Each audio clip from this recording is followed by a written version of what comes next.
आज का टॉपिक है प्रोविजन फॉर डाउटफुल डेट्स। दो सिचुएशन है, when old provision is smaller than the new one and second is when old provision is greater. ठीक है, तो दो टॉपिक हैं, ध्यान से देखिए। सिर्फ बैड डेट्स का ही टॉपिक डिस्कस कर रहे हैं। मेरे पास ये क्वेश्चन है, इसमें पहले से ही बैड डेट्स है आपके पास 6200 का बैड डेट्स प्रोविजन दिया हुआ है। अगर आप ट्रायल बैलेंस पढ़ रहे हो, ट्रायल बैलेंस तो दिया ही होगा जब आपने क्वेश्चन करना है। तो बैड डेट्स जो होगा इट्स ए लॉस, इसलिए ट्रायल बैलेंस की डेबिट साइड में होगा। प्रोविजन फॉर डाउटफुल डेट्स जो होता है वो ट्रायल बैलेंस की क्रेडिट साइड में होता है, जो ओल्ड प्रोविजन होता है। इस क्वेश्चन में write off 2000 as bad debts, जब भी आपको एडजस्टमेंट में नीचे और write off 2000 bad debts given हो तो उसे हम फर्दर बैड डेट्स बोलते हैं। फर्दर बैड डेट्स का मतलब ये होता है कि पहले से भी कुछ बैड डेट्स थे, उसके अलावा 2000 पे और आपके डूब गए और आपको 5% प्रोविजन बनाना है डाउटफुल डेट्स के लिए। तो आप इसका ट्रीटमेंट कैसे करेंगे? हम जब प्रॉफिट एंड लॉस अकाउंट बना रहे हैं, फर्स्ट सेगमेंट ट्रेडिंग अकाउंट होता है, second is P&L account, understood होता है वो। तो जब आपने यहाँ लिखा two bad debts, bad debts का जितना भी अमाउंट है वो जो ट्रायल बैलेंस के अंदर लिखा हुआ है वो लिख रहे हैं यहाँ पर हम। बैड डेट्स जो पहले से ही हो गए हैं आपके पास वो 6200 है। मैंने इस क्वेश्चन में लिख दिया 6200। जो आपके डेटर्स हैं वो 82,000 है। अगर आपके पास ट्रायल बैलेंस है तो डेबिट साइड में जो होगा, जैसे इस क्वेश्चन में डेटर एंड क्रेडिटर एक साथ दे रखा है, तो 82,000 डेटर है और 30,000 आपकी क्रेडिटर्स होंगे, क्योंकि डेटर एसेट है। All the asset have debit balance. Trial balance की डेबिट साइड में या तो एसेट्स होती हैं या लॉसेस या एक्सपेंडिचर होते हैं।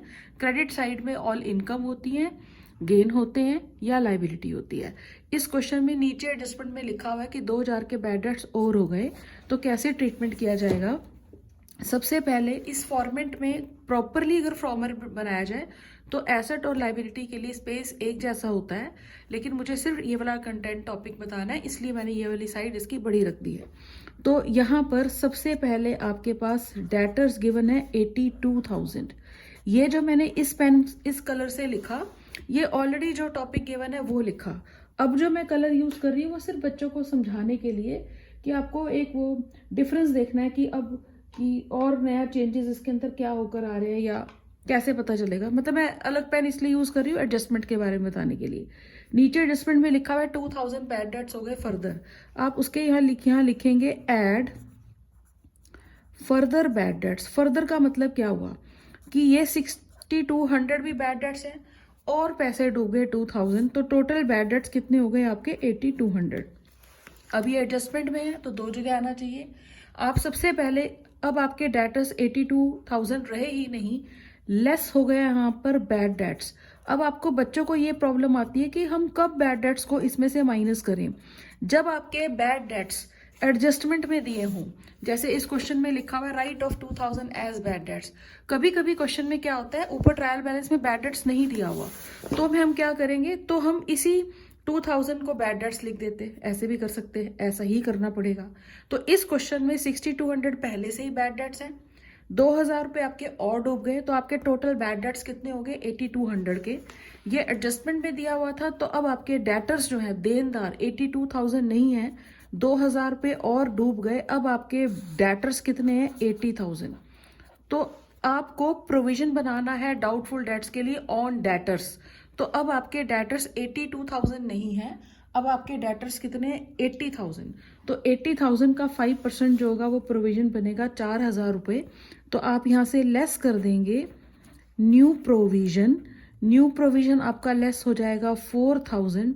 तो आपके अब डेटर्स कितने आ रहे हैं 76,000, यानी 76,000 तो कंपनी फर्म को मिलेंगे ही मिलेंगे।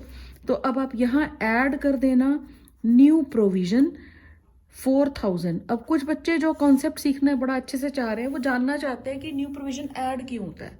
इसका मतलब ये है 62,000 हमें पहले ही लॉस हो गया, 2000 और लॉस हो गया, अब और अभी पता चला कि बैड डेट्स हो गए, और उसके बाद 4,000 रुपये में और लग रहा है कि ये भी डूब सकते हैं। तो हमारा प्रिंसिपल ऑफ प्रूडेंस चलता है, इसलिए हम होने वाले सारे लॉसेस को अभी कंसिडर कर लेंगे। ये लिखने के बाद आप यहाँ से लेस कर देंगे ओल्ड प्रोविजन। अब ओल्ड प्रोविजन लेस क्यों होता है? क्योंकि हमारा असली बर्डन जो है वो 12,200 का नहीं है, उसमें से 2500 हमारे पास पहले से ही प्रोविजन बना हुआ था। तो अब आपके पास जो असली में बर्डन आएगा बैड डेट्स के लिए वो एग्जैक्टली कितना हो जाएगा, इसमें से ये माइनस कर देना, ये हो गया आपका 7, ये आ रहा है 9700। तो ये इसकी पूरी ट्रीटमेंट होगी। अब एक टॉपिक और है, जब आपके ओल्ड प्रोविजन ज़्यादा हो जाता है, बड़ा हो जाता है, और न्यू प्रोविजन जो होता है वो कम हो जाता है, तो बच्चों को प्रॉब्लम क्या आती है वो देखना। अब बच्चों को थोड़ा ना पता है क्वेश्चन करते वक्त कि कब ओल्ड प्रोविजन ज़्यादा हो जाएगा, कब ऐसा हो जाएगा, वो तो नहीं मालूम ना। तो अब मेरे पास एक क्वेश्चन है, इस क्वेश्चन के अंदर टॉपिक यही है, when old provision is greater than the new one. For example मेरे पास जो क्वेश्चन है उस क्वेश्चन के अंदर बैड डेट्स जो गिवन है, ये मेरे पास क्वेश्चन है एक, इसके अंदर बैड डेट्स गिवन है, बैड डेट्स प्रोविजन गिवन है, और नीचे एडजस्टमेंट में लिखा हुआ है, नेक्स्ट पेज पे लिखा हुआ है write off 200 as further bad debts and 5% provision on debtors. तो सबसे पहले ये मैंने फॉर्मेट बना के रख दिया था। तो सबसे पहले आपने यहाँ किया 2 बैड डेट्स। अब मैं एज ए स्टूडेंट्स के उससे कर रही हूँ, बच्चों को क्या पता कि ओल्ड प्रोविजन ज़्यादा होने वाला टॉपिक है, ये तो हमारे पास बुक है, हम उसके अकॉर्डिंग टॉपिक पढ़ा रहे हैं, बट अगर हो जाए तो क्या करोगे। बैड डेट्स पहले से ही जो हमारे इस क्वेश्चन में बैड डेट्स हो रहे हैं, वो बैड डेट्स इस क्वेश्चन में हो रहे हैं 700 रुपीज़ के, तो मैंने यहाँ लिख दिया 700। ठीक है, इस क्वेश्चन में एडजस्टमेंट में मेंशन किया गया है कि 200 फर्दर बैड डेट्स है, जैसे अभी मैंने क्वेश्चन किया उसमें भी यही था, 200 फर्दर बैड डेट्स हो गए हैं और पैसा डूब गया आपका 200 रुपये का। तो आप क्या कर रहे हो, ऐड फर्दर बैड डेट्स 200, तो आपके जो टोटल बैड डेट्स हो गए हैं अब वो हो गए हैं 900, ये हो गया 900। उसके बाद जब आपने प्रोविजन बनाना है, आप सबसे पहले एसेट्स में क्या लिखोगे, डेटर्स, जो ऑलरेडी गिवन है। इस क्वेश्चन में डेटर्स गिवन है आपके पास 3000, वो प्रोविजन बनाने के लिए कह रहा है 5%, लेकिन 3000 अब हमारे डेटर्स नहीं है क्योंकि 200 रुपये और डूब चुके हैं, बैड डेट्स हो गए, लेस बैड डेट्स, तो 200 रुपये और बैड डेट्स हो गया। अब आपके डेटर्स आ रहे हैं 2800। अब आपने जो प्रोविजन बनाना है 5%, वो 2800 का बनाना है। 2800 का 5% इज इक्वल टू 140 आ रहा है, तो यहाँ से लेस कर देंगे हम न्यू प्रोविजन 140। यहाँ कोई टॉपिक चेंज नहीं होगा, यहाँ तो सब इजी वैसे ही चलेगा जैसे पहले चल रहा है। तो 2660 अब आपके नेट डेटर्स हैं। अब जब हम यहाँ क्वेश्चन में लिख रहे हैं, हम नॉर्मली यहाँ कर देते हैं ऐड न्यू प्रोविजन आ रहा है 140, 0410 ये आ रहा है। अब इसमें आई थिंक यही आ रहा है। अब इसमें हमारे पास जो ओल्ड प्रोविजन है वो आ रहा है बैड डेट्स प्रोविजन 700 रुपीज़ का।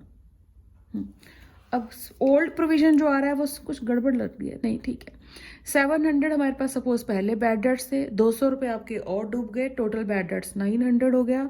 न्यू प्रोविजन आपने किया 140 का, तो टोटल रिक्वायरमेंट 1040 है। लेकिन पहले से ही जो आपके बैड डेट्स प्रोविजन बना हुआ है, कुछ गड़बड़ तो हो गई है, बैड डेट्स प्रोविजन है नहीं, आई थिंक इस क्वेश्चन में मैंने कुछ रॉन्ग ले लिया। इस क्वेश्चन में बैड डेट्स जो थे वो 300 थे पहले, यानी जो पहले थे वो 300 थे, और आपके पैसे डूब गए 200, तो टोटल हो गया ये 500।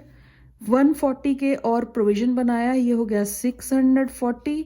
उसके बाद ओल्ड प्रोविजन जो बना हुआ है वो 700 है, तो नॉर्मली हम ओल्ड प्रोविजन 700 को माइनस कर देते हैं, लेकिन इसका मतलब ये हुआ कि 300 हमारे पास पहले बैड डेट्स थे, 200 रुपये हमारे और डूब गए, 140 रुपये हमें प्रोविजन बनाना है, तो हमारी टोटल रिक्वायरमेंट 640 की है, और जबकि आपके पास पहले से ही पड़े हुए हैं 700 रुपीज़।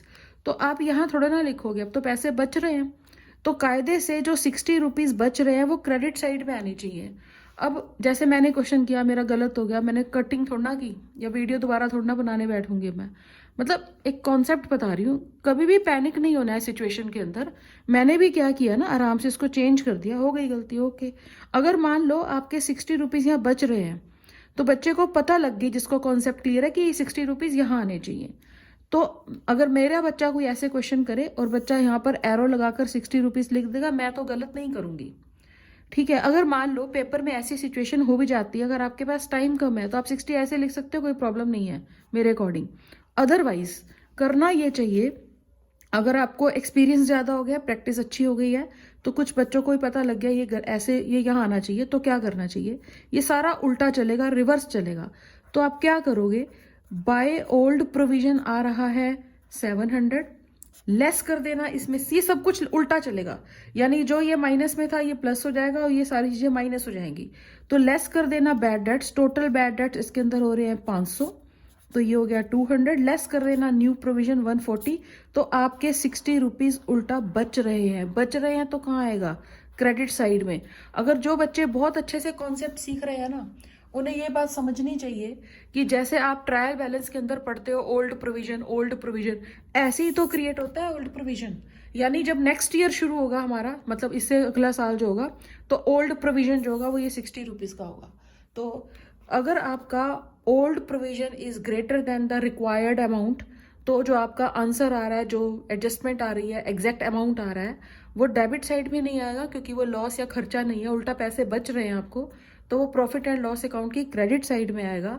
अगर आपके पास टाइम पेपर में ना हो, कम हो, तो आप एरो लगाकर ऐसे 60 लिख दो। बच्चों को आदत होती है जल्दी से काटने की, काटो मत, देख लो आराम से।